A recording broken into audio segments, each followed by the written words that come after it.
যতই পরিবর্তন আসুক, চীন বাংলাদেশের পাশে থাকবে, জানিয়েছেন চীনা রাষ্ট্রদূত।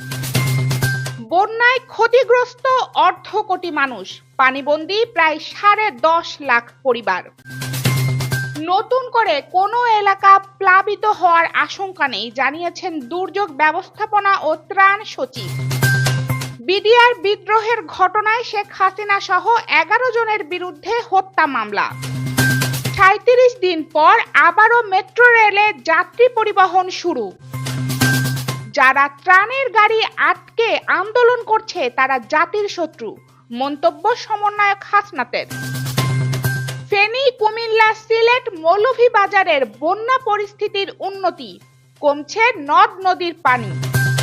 বন্যায় ঢাকা চট্টগ্রাম মহাসড়কে বড় বড় গর্ত, যান চলাচল ব্যাহত। ইসরায়েলে 48 ঘন্টা জরুরি অবস্থা ঘোষণা। এবং পাকিস্তানের মাটিতে টাইগারদের ঐতিহাসিক টেস্ট জয়।